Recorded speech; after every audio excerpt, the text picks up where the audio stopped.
여러분, 만약 40년 전 잃어버린 딸이 수녀가 되어 남편의 장례식에 나타난다면 어떠실 것 같으세요? 오늘 제가 들려드릴 이야기는 바로 그런 기적 같은 일이 실제로 일어난 한 가족의 사연입니다. 1984년 시장에서 사라진 5살 서진이, 그리고 2024년 아버지의 장례식장에 나타난 마리아 수녀.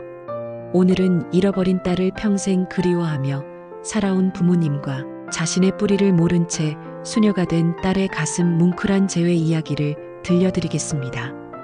과연 이들에게는 어떤 운명적인 이야기가 숨어 있을까요?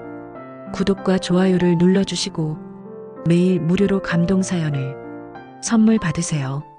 아침 6시 재래시장에 활기가 돌기 시작합니다. 정만수는 오늘도 어김없이 고깃집 셔터를 올리고 하루를 시작하죠. 서진이네 정육점은 시장에서 제법 오래된 가게입니다. 40년 넘게 한자리를 지켜온 이곳은 손님들 사이에서 믿고 사는 집으로 통합니다. 정만수는 과묵한 성격이지만 마음만은 누구보다 따뜻한 사람이었습니다. 손님이 고기를 사러 오면 늘 조금씩 더 얹어주고 형편이 어려운 이웃에게는 외상도 흔쾌히 해주는 그런 사람이죠. 그러나 정만수의 집에는 늘 무거운 그림자가 드리워져 있었습니다. 아내 김미수는 하루 종일 방에만 틀어박혀 있기 일쑤였죠. 밥도 제대로 먹지 않고 말수도 줄어들었습니다. 40년 전 그날 이후로 미수는 단 한 번도 제대로 웃어본 적이 없었습니다. 그날은 평범한 장날이었습니다. 5살 배기 딸 서진이와 함께 시장에 나온 미수는 잠깐 옆 가게 아주머니와 이야기를 나누는 사이 서진이가 사라져버렸죠. 불과 몇 분 사이의 일이었습니다.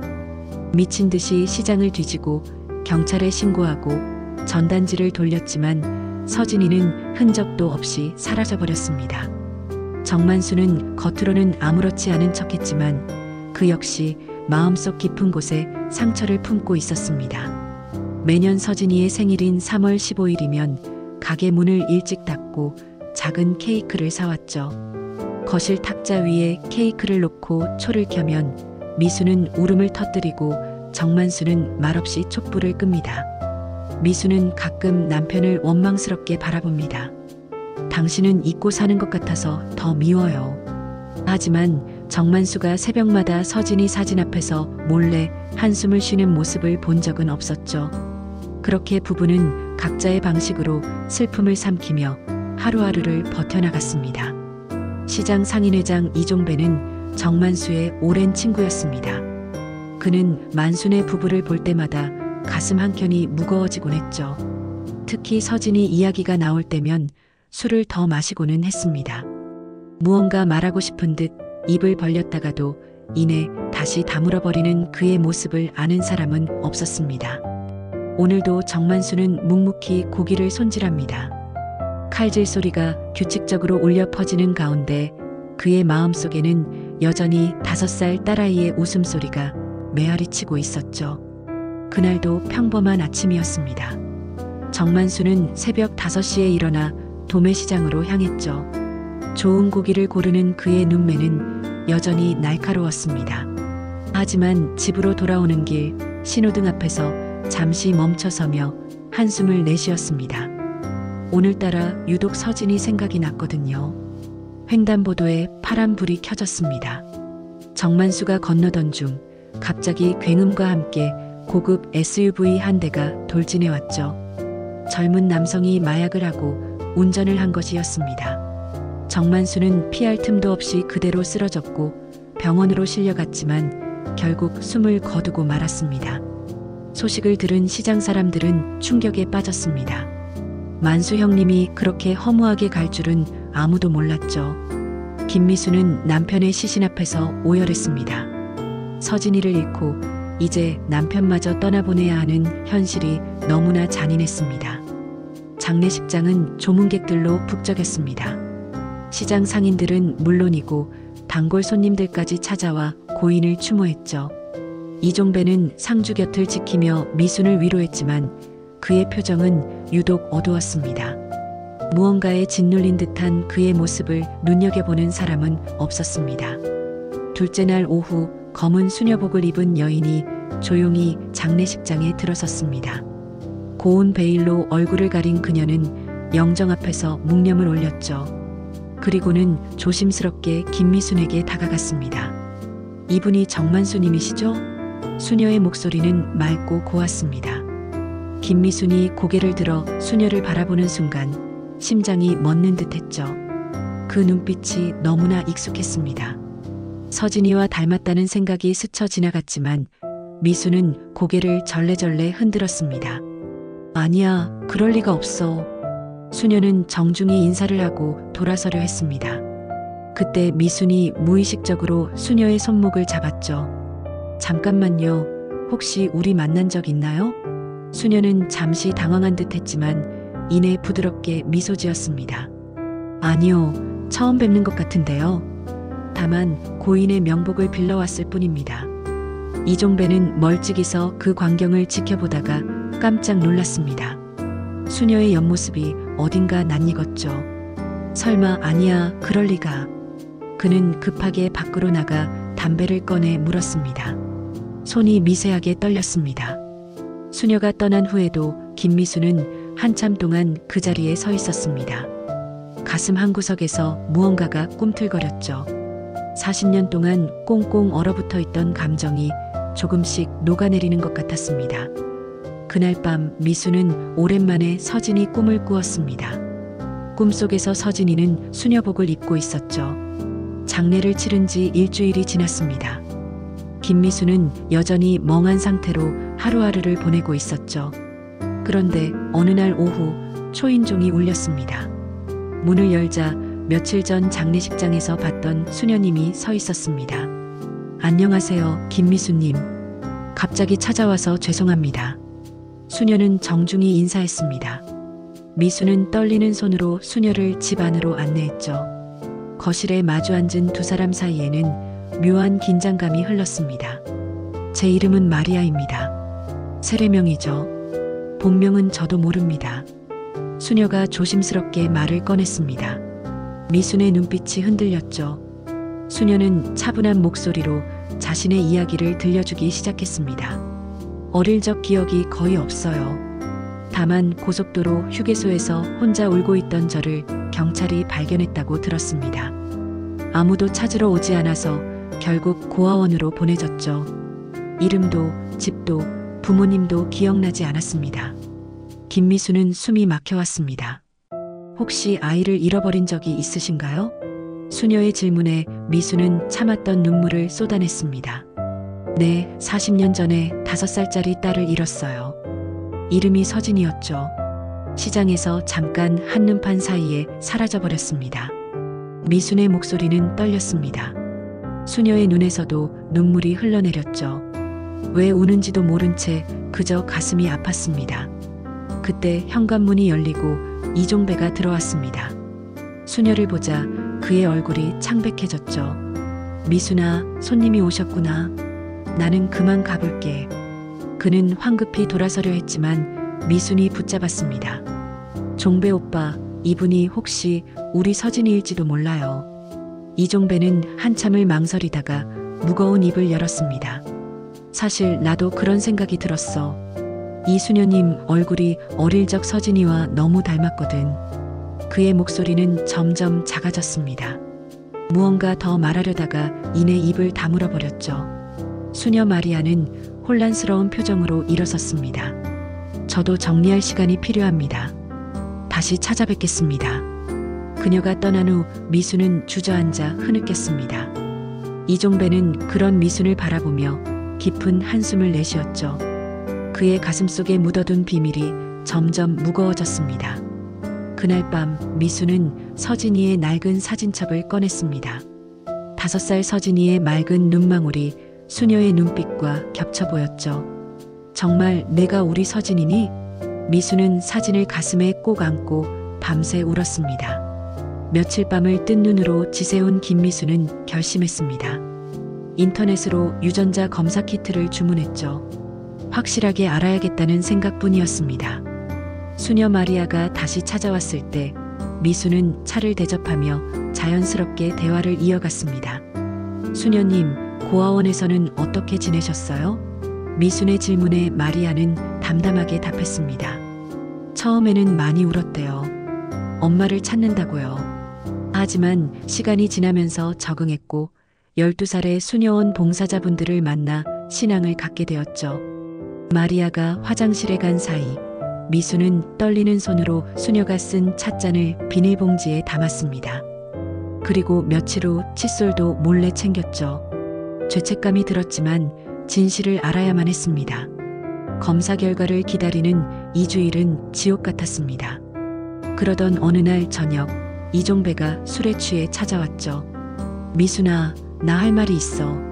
더는 못 참겠어. 그의 얼굴은 고통으로 일그러져 있었습니다. 40년 전 그날 내가 봤어. 어떤 남자가 서진이를 끌고 가는 걸. 이종배의 고백에 미수는 충격을 받았습니다. 왜 이제야 말하는 거예요? 미순의 절규에 이종배는 무릎을 꿇었죠.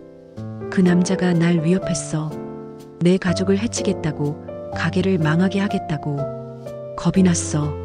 그때 내가 겨우 22살이었고 갓 결혼해서 아이까지 있었거든. 미안해. 정말 미안해. 이종배는 바닥에 머리를 박으며 울었습니다. 미수는 분노와 허탈감에 주저앉았습니다. 그렇게 우리 서진이를 찾을 수 있었는데 당신이 침묵했기 때문에 40년을 이렇게 살았다는 거예요? 미순의 목소리는 떨렸지만 이내 깊은 한숨을 내쉬었죠. 이미 지나간 일이었습니다. 다음 날 아침 우체부가 등기우편을 전달했습니다. 유전자 검사 결과였죠. 미수는 떨리는 손으로 봉투를 뜯었습니다. 서류를 펼치는 순간 그녀는 그 자리에 무너져 내렸습니다. 친자 확률 99.9%. 수녀 마리아는 정말 잃어버린 딸 서진이었습니다. 미수는 검사지를 가슴에 꼭 안고 오열했습니다. 서진아, 내가 맞구나. 우리 서진이가 맞구나. 엄마가 너무 보고 싶었어. 너무 미안해. 그때 초인종이 울렸고 문 밖에는 마리아 수녀가 서 있었습니다. 운명처럼 그녀가 다시 찾아온 것이었죠. 미수는 검사 결과지를 들고 현관으로 뛰어나갔습니다. 그리고 수녀 앞에서 무릎을 꿇었죠. 서진아, 너 우리 딸이야. 유전자 검사 결과가 나왔어. 99.9%야. 너 정말 우리 서진이가 맞아. 수녀 마리아는 검사 결과지를 보며 한참을 말이 없었습니다. 손이 미세하게 떨렸고 눈에는 눈물이 고였죠. 하지만 이내 깊은 숨을 들이쉬며 고개를 저었습니다. 미수는 그런 마리아의 반응에 당황했습니다. 죄송해요, 어머니. 아니, 김미수님. 마리아의 목소리는 떨렸지만 단호했습니다. 저는 이미 이 삶을 택했어요. 하느님께 제 인생을 바치기로 서원했습니다. 이제 와서 그 서원을 버릴 수는 없어요. 미수는 믿을 수 없다는 표정으로 마리아를 바라봤습니다. 서진아, 내가 무슨 말을 하는 거니? 엄마야, 내 엄마. 40년 동안 널 찾아 헤맸어. 제발 엄마를 좀 봐줘. 미수는 마리아의 손을 잡으려 했지만 수녀는 한 걸음 뒤로 물러섰습니다. 저도 혼란스러워요. 정말로요. 하지만 전 수녀 마리아입니다. 서진이가 아니에요. 그 아이는 이미 40년 전에 사라졌어요. 지금의 저는 다른 사람이 되었습니다. 마리아의 눈에서 눈물이 흘렀지만 그녀는 두 손을 모아 기도하는 자세를 취했죠. 미수는 바닥에 주저앉아 오열했습니다. 서진아, 서진아, 미안해. 엄마가 널 못 지켰어. 그때 널 혼자 두지 말았어야 했는데. 다 엄마 잘못이야. 제발 엄마를 용서해줘. 절규하는 미순의 모습에 마리아도 흔들렸습니다. 어머니, 제발 일어나세요. 저 때문에 이러지 마세요. 마리아가 미순을 일으키려 했지만 미수는 마리아의 치맛자락을 붙잡고 놓지 않았죠. 한 번만 엄마라고 불러줘. 그것만이라도 해줘. 제발. 마리아는 한참을 망설이다가 입을 열었습니다. 저는 부모님이 아니라 하느님의 뜻을 따라 살아가고 싶습니다. 수도자로서의 삶이 제게는 전부예요. 비록 혈연으로는 연결되어 있을지 몰라도 전 이미 다른 길을 걷고 있습니다.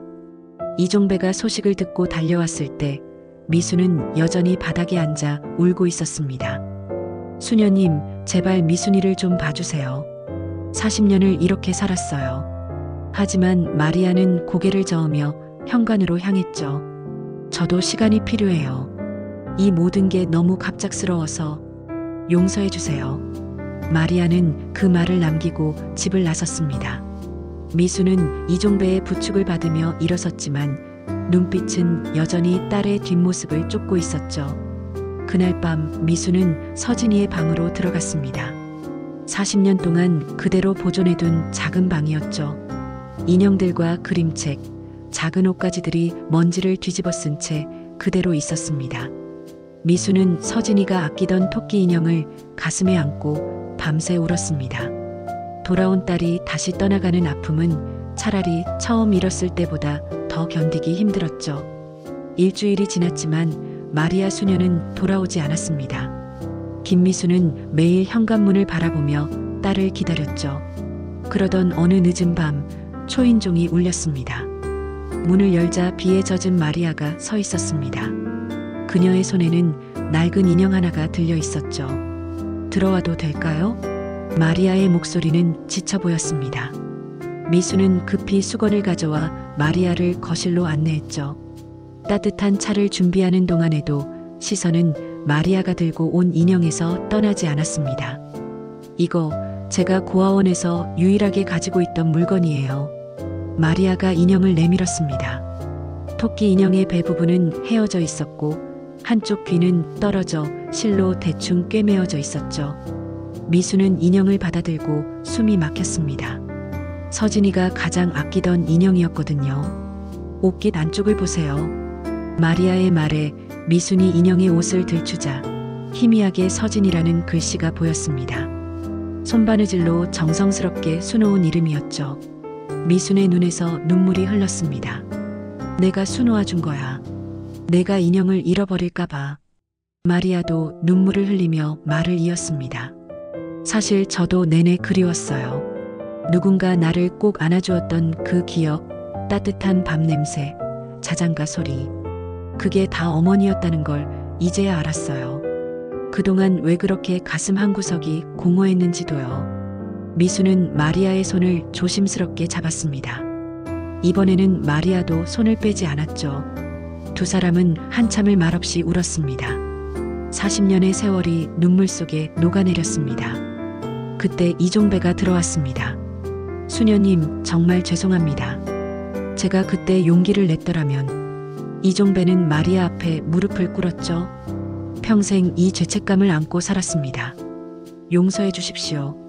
마리아는 놀란 표정으로 이종배를 일으켜 세웠습니다. 일어나세요. 당신도 많이 괴로우셨겠죠. 그때는 모두가 어렵고 두려웠을 거예요. 이제는 괜찮아요. 정말로요. 마리아의 말에 이종배는 어린아이처럼 울음을 터뜨렸습니다. 미순이 조심스럽게 물었습니다. 서진아, 아니 마리아 수녀님, 앞으로 어떻게 할 건가요? 마리아는 잠시 생각에 잠겼다가 대답했죠. 저는 여전히 수녀로 살아갈 거예요. 하지만 이제는 어머니가 계시다는 걸 알고 있으니 가끔 찾아뵐게요. 가족이니까요. 미수는 그 말에 다시 눈물을 흘렸지만 이번에는 슬픔이 아닌 감사의 눈물이었습니다. 그래, 그것만으로도 충분해. 내가 살아있다는 것만으로도, 가끔 얼굴을 볼 수 있다는 것만으로도 엄마는 행복해. 다음 날 아침 김미수는 남편의 서재를 정리하다가 서랍 깊숙한 곳에서 봉투 하나를 발견했습니다. 미순에게라고 적힌 정만수의 글씨였죠. 떨리는 손으로 봉투를 열자 짧은 편지가 나왔습니다. 미순아, 내가 먼저 가게 되면 이 편지를 읽게 되겠지. 나도 매일 서진이를 생각했어. 말은 못했지만 당신만큼 아팠어. 언젠가 서진이를 다시 만나게 되면 고깃집 간판은 그대로 남겨줘. 서진이네 정육점, 그 이름 그대로. 우리 딸이 언제든 찾아올 수 있게. 미수는 편지를 가슴에 안고 한참을 울었습니다. 남편도 평생 딸을 기다렸다는 사실이 가슴을 저몄죠. 그녀는 결심했습니다. 정육점을 계속 운영하기로요. 비록 고기 손질은 서툴지만 시장 사람들이 도와주겠다고 했으니까요. 이종배가 찾아와 도움을 자청했습니다. 내가 고기 손질하는 것 좀 배워서 도와줄게.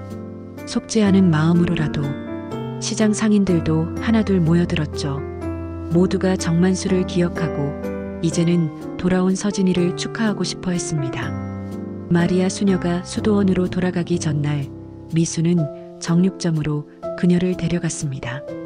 간판을 올려다보는 마리아의 눈에 눈물이 맺혔죠. 서진이네 정육점. 제 이름이 저기 있네요. 처음으로 마리아가 자신을 서진이라고 인정하는 순간이었습니다. 미수는 간판 아래 작은 팻말을 달았습니다. 서진이네 다시 찾은 딸과 함께라고 적혀 있었죠. 지나가던 손님들이 무슨 뜻이냐고 물으면 미수는 환하게 웃으며 대답했습니다. 우리 딸이 돌아왔어요. 40년 만에요. 마리아는 수도원으로 떠나기 전 마지막으로 고깃집 앞에 섰습니다. 아버지가 매일 이곳에서 일하셨군요. 그녀의 목소리에는 그리움이 묻어났죠. 미순이 다가와 마리아의 어깨를 감쌌습니다.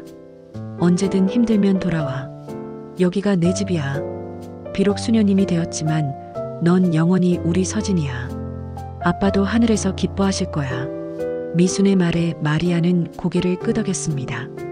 네, 어머니. 꼭 다시 올게요. 이제는 집이 어디인지 아니까요. 시장 사람들이 하나둘 모여들어 작별 인사를 했습니다. 모두가 서진이의 귀환을 축하했고 언제든 돌아오라고 말했죠. 그렇게 40년 만에 서진이는 다시 시장 사람들의 딸이 되었습니다.